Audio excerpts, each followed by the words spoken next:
and it's just kind of goes against the idea of a Tide Hunter, though. I mean, maybe you can get a good setup for it, but I don't know. I do know that No-Tail's gonna have a hell of a time trying to purge stuff off, though, because between the Ensnare from Naga Siren and obviously the Ravage, No-Tail's positioning is gonna have to be very, very delicate. But I'm impressed with Final Tribe's draft for sure. Yeah, I like what they're putting down. I think give them good team fight, and despite your trepidation, I am a big fan of this Naga Siren pick. You think she's gonna come online quick enough to end the game? Because no, I don't think so. But Mage are going to take a lot more objectives than a team fighty lineup like Final Tribe are willing to deal with. Because they have an anti-mage. I mean, they have a Nature's Prophet to be able to deal with some of the split push. But at the same time, like a Troll Warlord or an anti-mage can very quickly kill a Nature's Prophet with not that much difficulty. I mean, that's true, but at the same time, like the Razor and the Tide Hunter are going to be rolling around as a squad, putting pressure onto these OG heroes. Like, I don't think between the Troll Warlord and the Anti-Mage, they have enough early game damage to be able to actually fight against this Razor. I think there's going to be a fair amount of space for them. I find it very hard to vote against OG, and if it wasn't for the skill differential, then I'd for sure be putting my money on Final Tribe for this game. But I think this is just going to be a case of the lanes going in ways perhaps they shouldn't. Because this Tide shouldn't really struggle down here in the bottom lane against the, Anti-Mage can purge off his mana, so he won't be able to throw in the Anchor Smash or anything like that. But still, he's just tanky enough to be able to chase off the AM, I think, and basically survive and fight in that matchup. And Ana knows what he's in for. Already rolling out of the base with an Orb of Venom on the Anti-Mage. Oh damn, he wants to win this matchup. That's an item which says like, yeah, I'm not going Tango, Salves, Iron Branches. Hell no, I'm just getting the Orb of Venom and I'm gonna chase this dude down. Get out of my lane. And with the heals coming through from No-Tail as well, this could be pretty scary as Jibby comes forwards here and is forced immediately backwards. And Era's gonna try and pay a visit, but the runes are just gonna go straight the way. Ooh, Jerax, he's managed to rotate around and get themselves a third rune up here at top, so he beats the heroes, the Final Tribe back. Yeah, using that Fisher efficiently. And boots out of the base, so he's going to be able to sneak that by. Yep, now block up the creeps as well, though he does. Never mind. Okay, he's just going to use a Fisher for it. Will this come on the tower now? Yeah. Oh, Frost is also blocking as well. Yeah, is it enough? Aggro, so. Nah, it's not enough. Oh yeah, I guess not. All right. On the tower we go, and yeah, they don't draw aggro until. Oh right, it's once they meet. It's not the distance. Yeah. Right. It's not a distance. Alrighty, so off to a fairly rough start already on this top lane as Frost is forced to CS on the tower, and he managed to catch up 2 of those, which is a little bit painful. Meanwhile, Chessie in the mid lane versus Thompson. Jax rotating around. He's got the Fisher. This is nice. Jesse will have to TP himself away from here. Will make his way to the high ground. And he doesn't have a salve. He will likely send it on the courier very soon, but yeah, nice movement by Jerax. A Beastmaster does not necessarily need his help, so he's going to be able to do this quite a bit. And this is one advantage. Sorry, look at No-Tail at the bottom here. And he gets another block mid, actually. Chessie. Oh, Chessie in some trouble. Yeah, he's getting the sap, but it is not going to be enough. Thompson finished it off with, 27 damage. It's fine. He still does it. People forget how to play against Earthshaker. It's especially because the most recent Earthshaker that we were seeing was like offlane Earthshaker that would, just sit in their lane, max out Enchant Totem, and just brawl with the enemy carry. But 4-position Shaker kind of fell off a little bit, and now Zibbe is getting a taste of it. Well, being chased down, no mana to work with as expected, and this Orb of Venom slowing him right the way down, trying to juke himself around, but the door will be closed by Jerax here, and he's got a blink available, gets in front of him, and there's another kill going the way of OG. DPing right the way back to lane as well, as actually No-Tail's fighting it up with Era here as well. Yeah, No-Tail's probably looking for his first miscoil deny, the heal up. He already got one. This will be a second. Look, his TP's even on cooldown on 25 seconds. Yeah, he's trying to get rid of all of his mana, and it's working. They're going on Era. Yeah, he's being hunted down, and once again, another kill going the way of OG as Jerax is just making crazy good rotations in this super early game here. 2 minutes 30, and he's created 3 kills for his team, and nearly another one in mid as well. as Notel does eventually die. Just doing bad things. Should this really be a thing in Dota? So there's just a hero which sits back and suicides? It is a little bit contrary to what iStrug is a fan of, having nerfed the like neutral deaths and stuff like that. But I don't think you can get rid of it though. Like I don't know how you nerf it, because if you nerf the self damage, then the Baton players are like, all right, I mean, that's cool. They can't deny anymore, but still, that means that they take less damage. So it's an interesting thing, and I'm a little bit surprised that we haven't seen it really used that frequently. Yeah, only until recently it's been coming into the meta. Meanwhile, up at top it's Seb solo laning versus Frost up here as Frost starts things off going 16-2 and Seb 14-2, so things will be pretty even in this game, I think. Up in this lane, sorry, as these two, yeah. I think Frost has to be stacking. Doesn't necessarily need to pull, I don't think, but as long as she's stacking with these illusions, then she's going to come out better if this lane. But if she doesn't stack or anything, if you just straight up lanes versus Seb, then kind of feel like this is going to be a bit of a victory for OG up here if they just trade evenly. Yeah, and I'm more concerned about a Beastmaster coming online sooner than I am a Naga Siren. Just because the anti-push of TFT is not great. They can draw off aggro, as Hanskin picks up the Invis bot. They can draw off aggro with like Plasma Field and the illusions, but actually killing the creeps, they don't have the best AoE damage until this Naga Siren's able to like... He'll be being chased down again. Alan's got a shield on him as well, so that'll probably... Oh, never mind, one comes out. Out of range. I think he's getting nice and close to Era here. Will be healed up and now be able to blink himself away. Notil will probably kill himself again, although he has a little bit more mana. Yeah, he's just gonna shield himself up, yeah, so he can stick around for one more heal. This is kind of... Okay, there we go. There we go. Gets self-denied. Aaron nearly found him, yeah. And one Purifying Flames will drop him, so it is a big threat in this game. I'm a little bit late on the counterspell. Meanwhile, in the mid lane, they get the solo kill onto Chessie. Hanskin TPing himself in here, but Thompson does get away with that. Wow, this troll is crushing this Razor. It really is, yeah. And I don't think that's just a product of the First Blood. I think Thompson's just doing a damn good job right now. Yeah, absolutely. He's got phase boots completed, so now even the static link is not that big of a concern for him.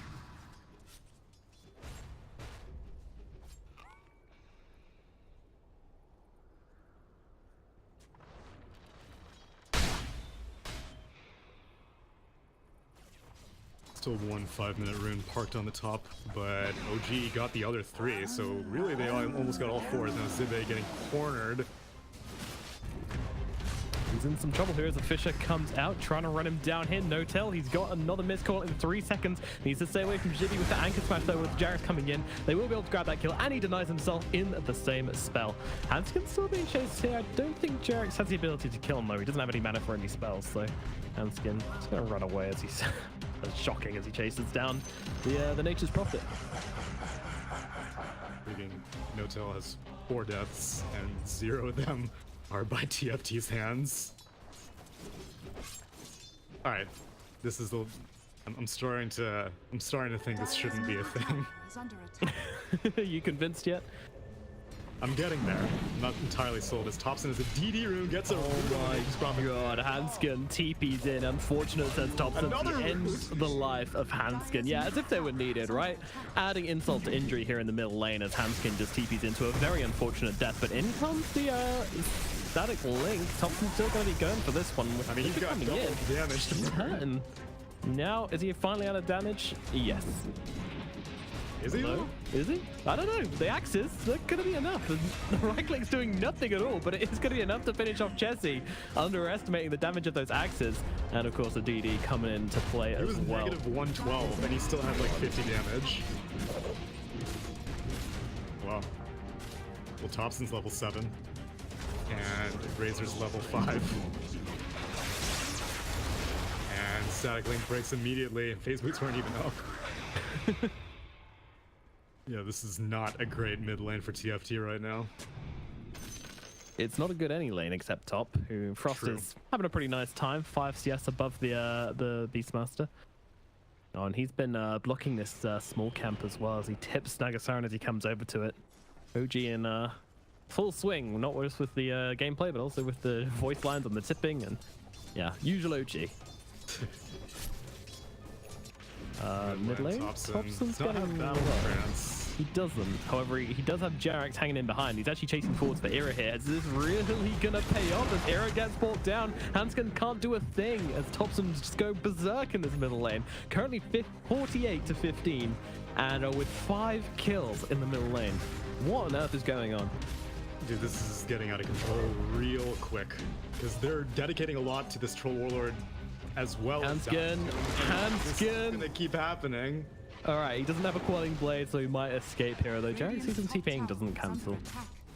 Era's coming in now. He wants to see what he can do, but Seb, well, he wants to join the party here. He's coming up behind the tower. I don't think Era's going to be expecting this, but I mean, if they 2 heroes in, 2 calls this early on, going for a roar into Era, I think it's kind of worth it. Meanwhile, Chessie goes down, but the roar comes out. Though Seb taking a ton of damage, but it doesn't matter. Thompson will scoop up that kill all the same. Meanwhile, Jerax found the Razor jungling.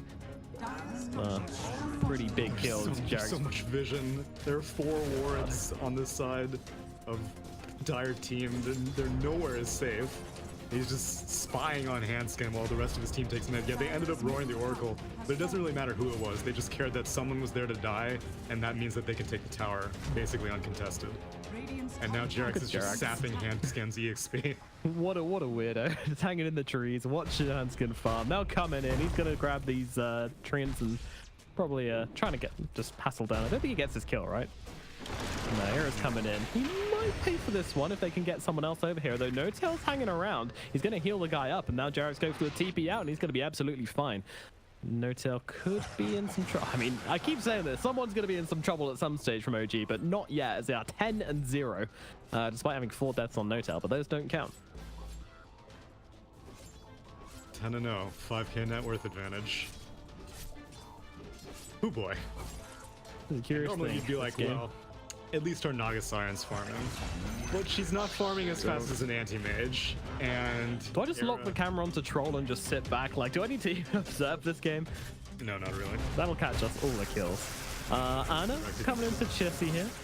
Gonna be stealing away his damage as gonna go for both these runes here. Oh, heartbreaker. God. They can't catch a break, Final Tribe. Yeah, Ravage. Yeah, used just as that blink comes in. Anna trying to CS with top lane. Frost has to sink 9 damage. And Jerax can't block him off. He already spent the fissure. No, you're they're gonna follow. Thompson is farming right here, so Thompson says what up and throws it into Max's his way, but Frost, he's pretty quick. He's got the full power treads. No roots coming Thompson's way. Is he finally gonna get there? Well, he's got the slows, he's got the fissure, and they will find that kill. Frost brought down. That is your carry gone. Thompson walking around this map doing whatever he wants. He's even looking for Hanskin in the trees now. Hanskin bolts the door on himself. Meanwhile, Anna gets a kill down at bottom lane. Tidehunter. Hanskin will be able to TP out of this one, but this is looking like a bit of a dumpstering so far. You call him how you see him.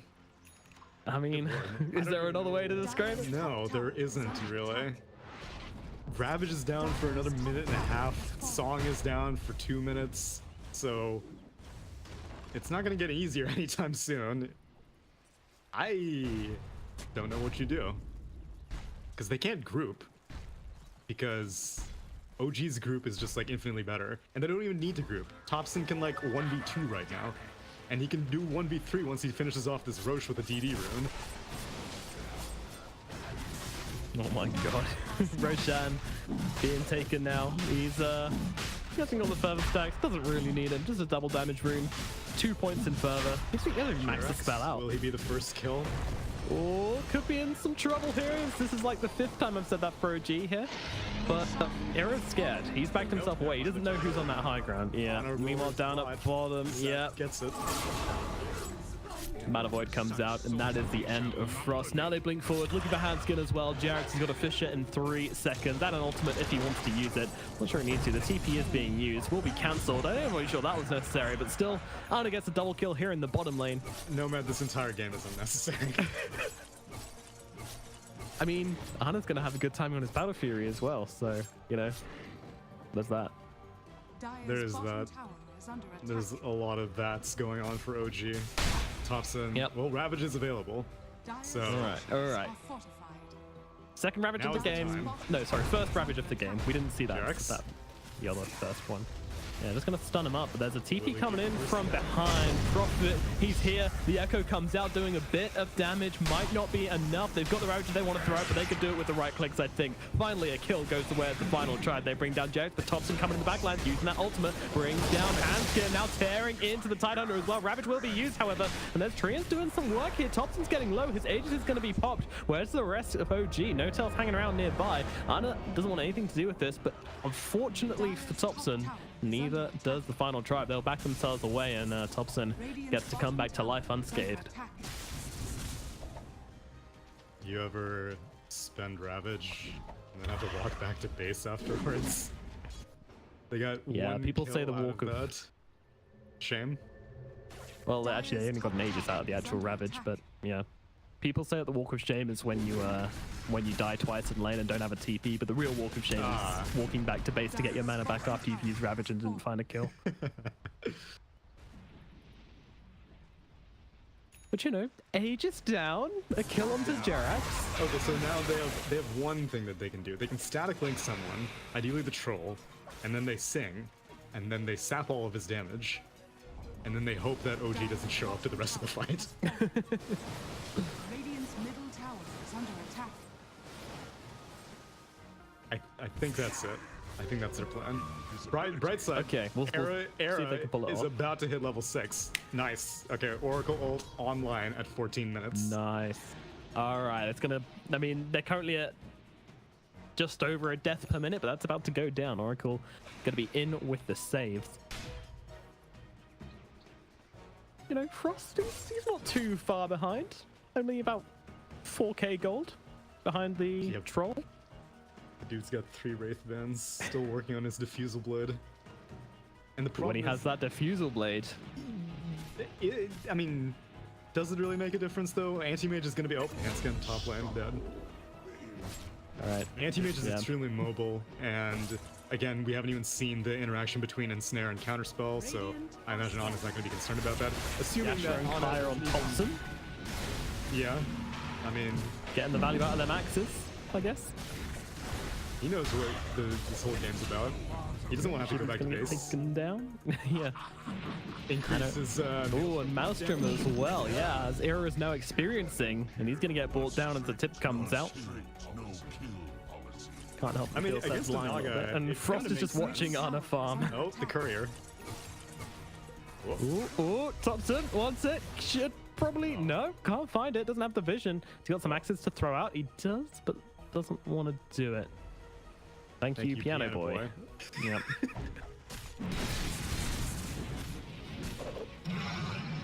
Oh man, no crazy builds from Thompson. He's queued up the BKB as of next. I was thinking maybe you know, Troll Dagon might be the thing. As Roll comes out to Chessie, eating the tree down immediately. Thompson to get into his prize. Chessie is taken, and Jan's getting in some trouble as well.